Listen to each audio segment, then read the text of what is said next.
भाई देखिए, आप में से कई लोगों ने ये सोचा होगा कि डीआरडीओ आखिर होता क्या है।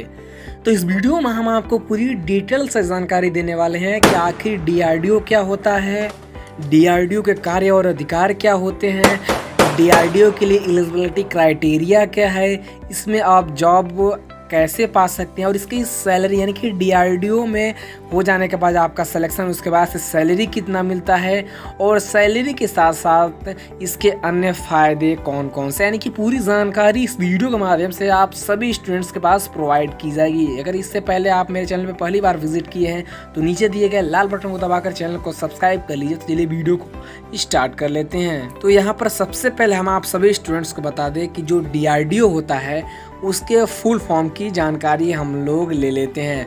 तो डीआरडीओ का जो फुल फॉर्म होता है वो आपका होगा Defence Research and Development Organisation. ये डीआरडीओ का पूरा नाम होता है।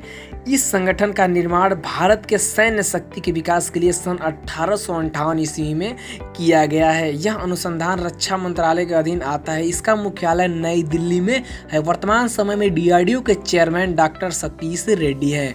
हम आपको बता दें कि डीआरडीओ में 25,000 से भी अधिक कर्मचारी तथा 1,000 से भी अधिक वैज्ञानिक कार्यरत हैं। अगर आप डीआरडीओ में जॉब पाना चाहते हो, इसकी सबसे बड़ी खास बात यह है कि जब इसकी शुरुआत हुई थी तो इसके लिए केवल 10 प्रयोगशाला थी, लेकिन आज के डेट में इसमें टोटल प्रयोगशाला की बात करें यानी कि प्रैक्टिकली के लिए बात करें तो इसमें 50 प्रैक्टिकली हैं, यानी कि Defence Research and Development Organisation में। अब भाई देखिए, डीआरडीओ के कार्य और अधिकार कौन कौन से होते हैं। तो डीआरडीओ भारत के प्रमुख अनुसंधान संस्था में से प्रमुख है, जिसका नाम भारत में ही नहीं बल्कि पूरे विश्व में गर्व के साथ लिया जाता है। आइए हम डीआरडीओ कुछ कार्य तथा अधिकार के बारे में अच्छे तरीके से हम आपको बता देते हैं। तो भाई देखिए, डीआरडीओ का प्रमुख उद्देश्य भारत की रक्षा तकनीकी प्रणाली को अग्रणी बनाना यानी कि आगे तक ले जाना है। तीनों सेनाओं द्वारा निर्धारित आवश्यकता के लिए हथियार प्रणाली उपकरण का निर्माण करना होता है। भारत के प्रमुख मिसाइल अग्नि, पृथ्वी, लड़ाकू विमान, आकाश तथा रडार आदि का निर्माण करना होता है। डीआरडीओ का सुरक्षा सेवाओं के लिए आधुनिक सेंटर युद्ध प्रणाली संबंध उपकरण का उत्पादन करना होता है। शुद्ध युद्ध के दौरान लड़ाई करने वाले सेनाओं की प्रौद्योगिकी का सहायता देना होता है। अब हम आपको बता दें, डीआरडीओ में अगर आप जॉब पाना चाहते हैं तो इसके लिए आपके लिए एलिजिबिलिटी क्राइटेरिया क्या, यानी कि क्या आप कौन से क्वालिफिकेशन आपके पास रहनी चाहिए, तो आप डीआरडीओ में बहुत ही आसानी से जॉब पा सकते हैं। तो भाई देखिए, हम आपको बता दें डीआरडीओ में जॉब पाने के लिए आपकी जो एज है वो आपका 18 to 28 यानी कि 18 वर्ष से 28 वर्ष के बीच में रहना चाहिए। इसमें विभिन्न पद होते हैं, जैसे कि आपका साइंटिस्ट हो गया, जेआरएफ हो गया, टेक्नीशियन हो गया, उसके बाद से सीनियर टेक्नीशियन हो गया, असिस्टेंट हो गया। उसके बाद से इन पदों पर डीआरडीओ में जॉब पाने की योग्यता में भिन्न होती है। अब हम आपको बता दें कि डीआरडीओ में जॉब कैसे पाए। तो देखिए, जैसे कि हम आपको बता दें कि डीआरडीओ में 4 तरह के पोस्ट होते हैं। तो हम आपको बता दें 4 तरह के जो पोस्ट होते हैं वो आपका साइंटिस्ट पद के लिए होगा, उसके बाद से जेआरएफ के लिए होता है, टेक्नीशियन के लिए और सीनियर टेक्निकल असिस्टेंट के लिए। तो मान लीजिए अगर आप साइंटिस्ट बनना चाहते हैं डीआरडीओ में, तो इसके लिए डीआरडीओ में साइंटिस्ट पद के लिए आवेदक बीटेक किसी मान्यता प्राप्त कॉलेज में से पास होना चाहिए, यानी कि आपके पास जो एलिजिबिलिटी क्राइटेरिया है वो बीटेक होना चाहिए। इस एग्ज़ाम को पास करने के बाद आप डीआरडीओ में जॉब पा सकते हैं, यानी कि जो गेट का एग्जामिनेशन है वो आपको क्वालिफाई करना होगा। इसके अतिरिक्त साइंटिस्ट पद के लिए आईआईटी और एनआईटी के छात्र डीआरडीओ में डायरेक्ट साइंटिस्ट पद के लिए नियुक्त होते हैं।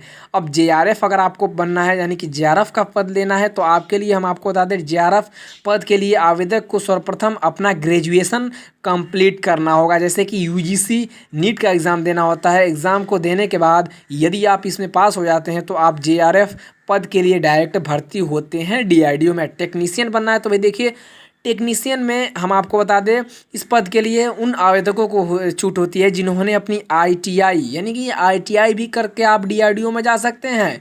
किसी भी सब्जेक्ट से पास हो वे आवेदक डीआरडीओ के टेक्नीशियन पद के लिए आवेदन कर सकता है। इसके बाद एग्ज़ाम देना पड़ता है। इस पेपर को पास करने के बाद डीआरडीओ के द्वारा रिजल्ट घोषित होने पर टेक्नीशियन पद के लिए नियुक्त होते हैं। अब लास्ट आपका आता है जो चौथा पद है वो आपका सीनियर टेक्निकल असिस्टेंट होता है। तो देखिए, इसके लिए हम आपको बता दें सिंपली आपका जो है वो बीएससी या फिर डिप्लोमा आपका कंप्लीट होना चाहिए, यानी कि बैचलर ऑफ साइंस या फिर डिप्लोमा जो जिसे हम लोग पॉलिटेक्निक कहते हैं, ठीक, तो वो आपका कंप्लीट होना चाहिए। उसके उपरांत आप सीनियर टेक्निकल असिस्टेंट पद के लिए आवेदन कर सकते हैं तथा एग्ज़ाम देने के बाद आपका जो रिज़ल्ट है वो डीआरडीओ द्वारा घोषित किया जाएगा और उसके बाद से जो आपका जॉब है वो आपका लग जाएगा सीनियर टेक्निकल असिस्टेंट में। अब भाई बात ये आती है कि आखिरकार इसमें सैलरी कितना मिलता है।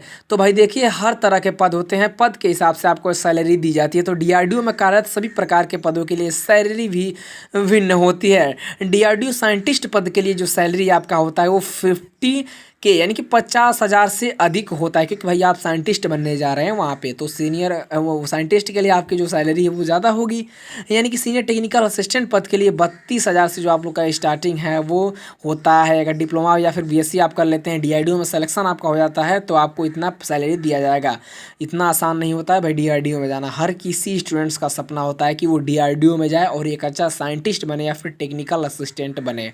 तो इसकी हम आपको बता दें, उसके बाद से सैलरी के साथ कुछ अन्य भी फ़ायदे होते हैं, जैसे कि आपको क्या पूरा डिटेल से वहाँ पर बताया जाएगा। डीआरडीओ में जॉब कैसे पाए, आपको कैसा लगता है, ये पूरा डिटेल से वहाँ पे बताया जाता है। तो माय डियर फ्रेंड्स, आज का वीडियो कैसा लगा कमेंट करके ज़रूर बताइएगा और इस वीडियो को अदर फ्रेंड्स के साथ ज़रूर शेयर कीजिएगा ताकि वो भी स्टूडेंट्स अच्छे तरीके से अपना नॉलेज ले लें।